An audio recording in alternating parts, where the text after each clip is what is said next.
Van Halen's explosive riffs, wild stage antics, and headline-making feuds were held together by one guy, quietly, powerfully, and with more sacrifice than fans understood. But his path went beyond bass lines and backup vocals. It tested loyalty and cost credits. Internet betrayal, not phone call. This unsung rock history shows how Michael Anthony's low-end beat carried the band even when the spotlight was off. One non-stage moment changed everything. Expect a major change in your opinion of Van Halen. Michael Anthony's family, especially his trumpet-playing father Walter Sobolewski, inspired his musical upbringing. Michael, who often heard his father play, was influenced by Walter's music. Michael's interest in instruments and performance began with his home exposure to live music. Anthony learned the trumpet like his father. Participating in music programs at school sparked his passion in music. After his family moved to Southern California in the mid-1960s, he joined the marching band at Arcadia's Dana Junior High School. The band gave him a controlled environment to improve his music and taught him group performance and discipline. From 13, Michael gravitated toward rock music despite his trumpet love. He switched to bass guitar to stand out from his crowd, who played guitar or drums. His friend Mike Hershey lent him a Fender Mustang that Anthony turned into a bass by eliminating 2 strings. He committed to mastering the bass, which revolutionized his musical development. Anthony's father purchased him a replica copy of a Fender Precision bass and a Gibson amplifier after seeing how brilliant and determined his son was, giving him serious musical tools. Anthony was inspired to play bass by Jack Bruce of The Cream, John Paul Jones of Led Zeppelin, and Harvey Brooks of Electric Flag. He was natively left-handed, but he learned to play with his right hand, which became his signature ability and showed its flexibility. Early inspirations and persistent practice gave him a good technical foundation and musical ear, which were crucial during the Van Halen era. Fate orchestrated a rock-changing cooperation as he improved. From Snake to Van Halen. In the early 1970s, Michael Anthony immersed himself in Southern California music, performed with various local bands before choosing Snake, a crucial one. The Power Three mixed hard rock and blues, while Anthony played bass and sang lead. Snake primarily played covers of popular rock artists but also played original material, giving Anthony a chance to perform live. The band performed at school dances, festivals and bars in Pasadena and Arcadia, establishing a small fan base. During this time, Anthony's musical dreams crystallized, and he became more eager to become a musician. The San Gabriel Valley music scene was a crucial networking area, and Snake soon met Mammoth, featuring brothers Alex and Eddie Van Halen. Snake opened for Mammoth at Pasadena High School. Anthony let them utilize Snake's equipment to keep the event going when Mammoth's PA system broke that night. This compassionate and professional act touched the Van Halen brothers and sparked a life-changing cooperation.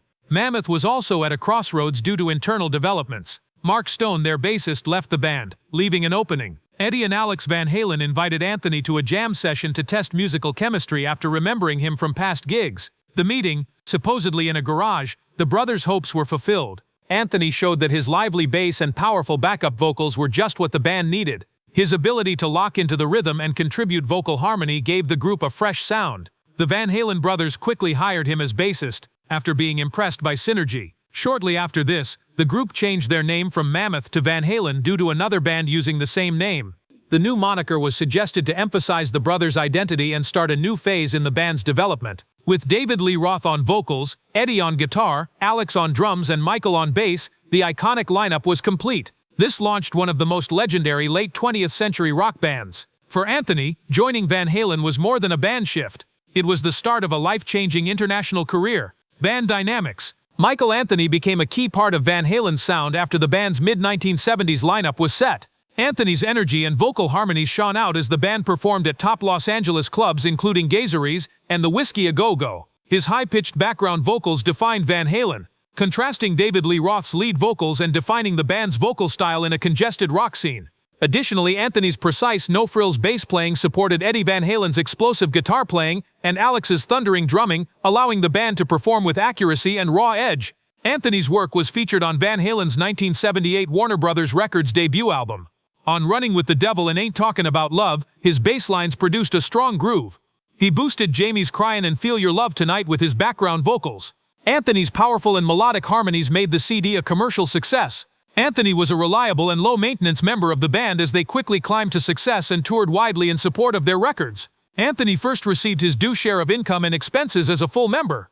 This includes record, tour, and retail sales.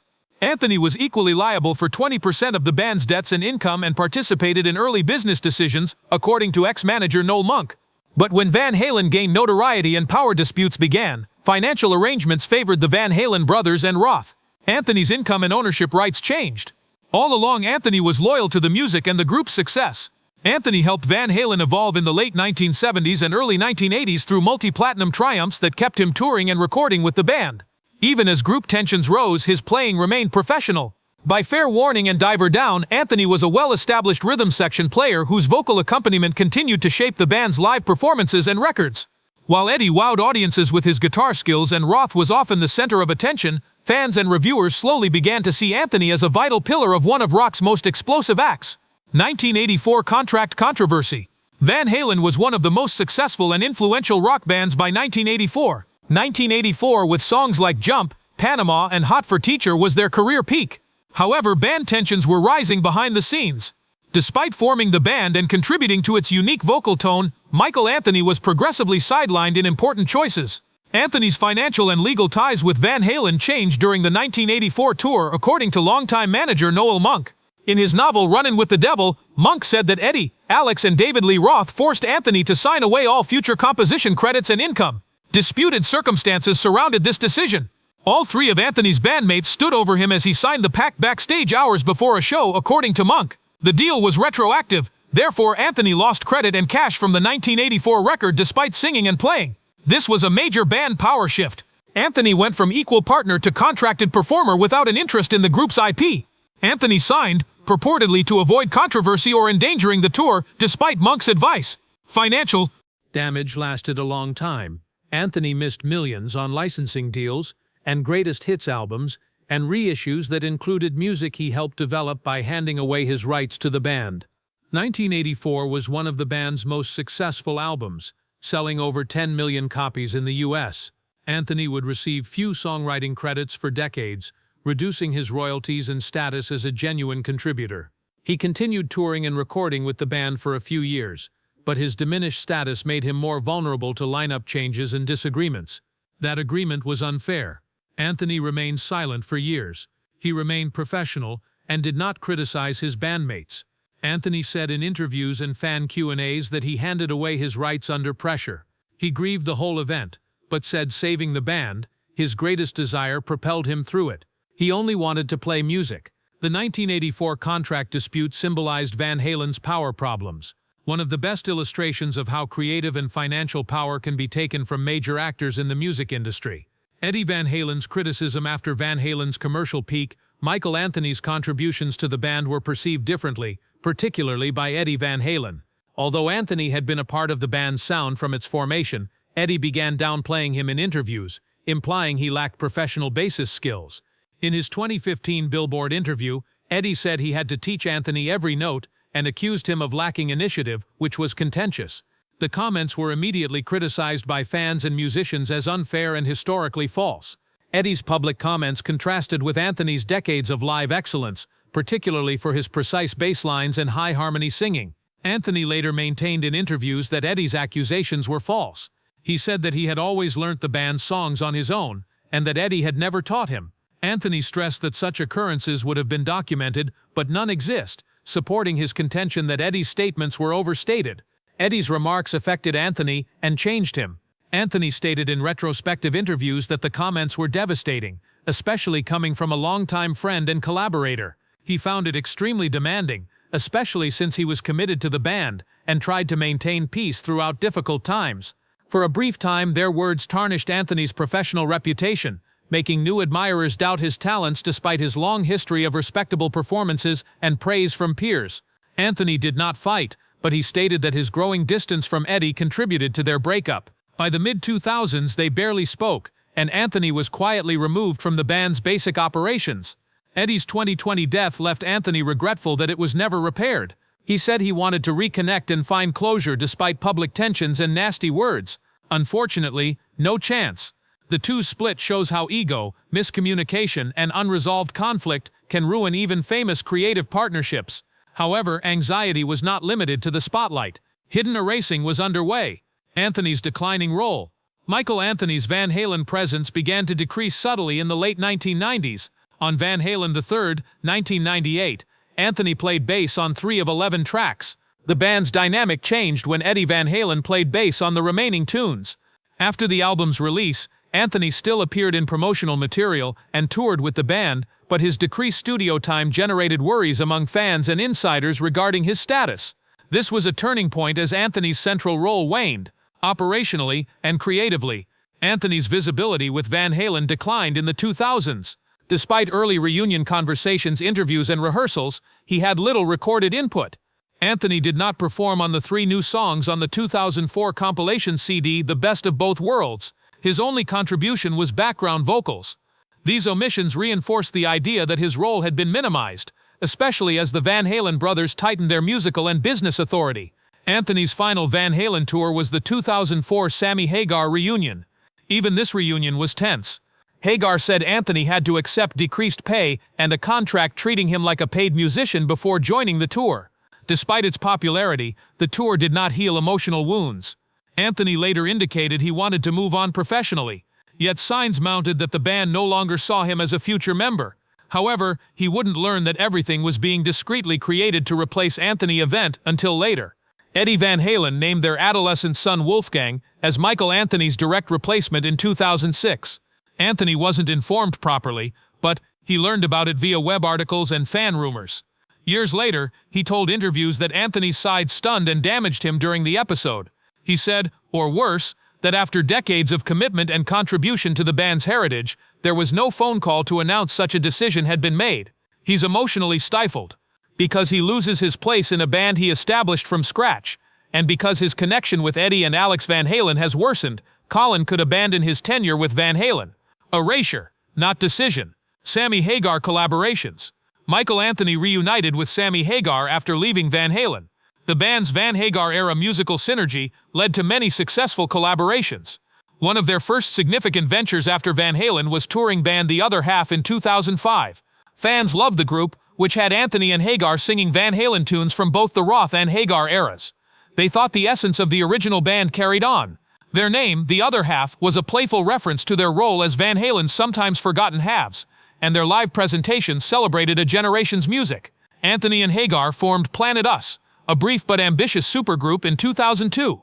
At one time, Journey guitarist Neil Schon joined guitar virtuoso Joe Satriani and drummer Dean Castronovo. The band recorded Psycho Vertigo and People, which appeared on Hagar's 2008 solo album Cosmic Universal Fashion. It showed Anthony's ability to work with rock's best musicians, but the group never published an album or toured. The partnership showed his versatility and standing in music outside of Van Halen. Besides Van Halen, Anthony's 2008 band Chickenfoot has been his most successful. In addition to Hagar, the band featured guitarist Joe Satriani and Red Hot Chili Peppers drummer Chad Smith. The band's 2009 debut, Eponymous, debuted in the Billboard 2000's top 10 with positive reviews and sales. The band's camaraderie and competence are lauded, and Anthony's bass and vocal harmonies are essential. Their sophomore album, Chickenfoot 3 2011, proved they were more than a side project, and that Anthony still had creative energy. Anthony reunited with Hagar in 2014 for Sammy Hagar and The Circle, which also features Vic Johnson on guitars and Jason Bonham, son of Led Zeppelin drummer John Bonham, on drums. The Circle played Van Halen, Led Zeppelin, Montrose, and Hagar solos, creating for a dynamic, nostalgic live experience. The band released original music, including Space Between, which reached number 4 on the Billboard 2000 in 2019. Such initiatives predate Michael Anthony's guitar playing, proving that his enthusiasm for music has not dwindled and that his rock legacy continues beyond Van Halen. Cancelled reunion tour after Eddie Van Halen's death in 2020, fans in the band's inner circle rekindled interest in planning a tribute tour. In 2021 and 2022, drummer Alex Van Halen reportedly contacted former members and collaborators Michael Anthony and David Lee Roth to gauge interest in a reunion. Additionally, Joe Satriani was considered as a guitarist substitute. Satriani said serious talks were underway for a lineup that celebrated the band's heritage, with Anthony's participation essential for authenticity. Internal conflicts derailed the tribute or reunion tour despite early momentum. David Lee Roth was said to have opposed the homage format. Alex Van Halen and others said Roth refused to perform at any event honoring Eddie, at least not in the style the group wanted. This resistance caused stress and slowed progress. The emotional weight of such a memorial and unsolved band difficulties made planning impossible, and dreams for a unified event faded. Alex Van Halen's illness complicates matters. He apparently developed a back problem in 2022, making a physically taxing tour unlikely. Roth went away and Alex left, leaving the reunion without two key pylons. Michael Anthony later acknowledged that he had been contacted and expressed interest in the concept, but logistical and emotional obstacles were too high. Despite some willingness, the reunion was deemed unachievable, and no tribute tour was held. Michael Anthony was denied a final reunion with Eddie and the band. He had reconciled with Wolfgang Van Halen, but David Lee Roth and Alex Van Halen still had issues. The tour cancellation showed how distraught this family was. For years, fans hoped to see Anthony perform with Van Halen's other members, but they were disappointed by delayed plans that eliminated the chance of a full-circle moment. The hush that followed ended the dream of a meaningful Van Halen farewell with all important figures together. Bertinelli's biopic foe. Valerie Bertinelli, actress and ex-wife of Eddie Van Halen, has publicly opposed any biography on the guitarist or Van Halen during her lifetime. Bertinelli stated that she had instructed her son Wolfgang Van Halen to kill me before authorizing such a film. She wanted to preserve Eddie's memory and avoid dramatizing his complicated past. She worried that Hollywood would sensationalize his personality, musical journey, and addiction difficulties for entertainment. Bertinelli opposes biopics for personal reasons. From 1981 to 2007, she was married to Eddie and had a kid with him, witnessing his highs and lows. She often talks about their struggles, especially Eddie's substance misuse, and its effects on their family and relationship. Even with creative aim, Valerie would be emotionally overwhelmed by viewing such events on TV. Though she joked that Selena Gomez could play her in a movie, she swiftly added that she hoped the singer would decline if asked. Under Wolfgang Van Halen's career, family's protection is crucial. A musician who carries his father's burden and leaves his own. He frequently discussed the burden of being Eddie Van Halen's son and how fans and the media compare him. He has also denounced those who brazenly use his father's name or history for fame. Wolfgang has stated in interviews that honoring Eddie through music rather than dramatic movies or public displays. His mother's position is confirmed, and the family supports Eddie Van Halen's low-profile decency. More than suspicion of the industry's emotional preservation instinct drives her that way. Due to groundbreaking fame, deep personal disputes, and personal tragedies, Van Halen's were candid about Eddie's experience not long ago. Valerie says the family is still recovering from his 2020 death, and a biography could revive wounds that have not begun to heal. This position recalls real people, mourning families, and histories accentuated in 2 hours of cinema. While Valerie preserves the past, Wolfgang discreetly shapes the future. Legacy in modern perspectives. Wolfgang Van Halen, Eddie Van Halen's son, has been a leading voice in modernizing his father's legacy. Wolfgang has blasted toxic fan culture, notably nostalgia-fueled demands for the classic Van Halen lineup, in interviews and on social media. He is frustrated by folks who dismiss the band's emotional past, especially after his father's 2020 death. Wolfgang has always prioritized sincerity and respect over fan service while remembering his father. Wolfgang has acknowledged that there is a massive library of unreleased Van Halen recordings, fueling speculation of posthumous releases. In 2023, Eddie's buddy and Toto guitarist Steve Lukather claimed that he and Alex Van Halen had been researching Eddie's records. Lukather said there may be enough material for future productions, but decisions will be taken cautiously and with the family's approval. The resurgence of Eddie's unreleased work is gaining followers. Wolfgang specifically stated that such items must be handled gently. As previously stated, Van Halen cannot exist without my dad, and there are no plans for a new album or tour. Wolfgang suggested a way to honor Eddie, but he didn't want to commercialize his father's legacy. His stewardship has been conservative and focused on Eddie's integrity. Rumors of an homage or rebirth persist. Joe Satriani has acknowledged early contacts with previous band members and collaborators, but nothing has materialized. Wolfgang writes, records and plays everything for Mammoth WVH, his own musical project. Although the Van Halen name's future is uncertain, Wolfgang will ensure any attempt, archival or celebratory, is musically excellent and emotionally honest. Thanks for watching.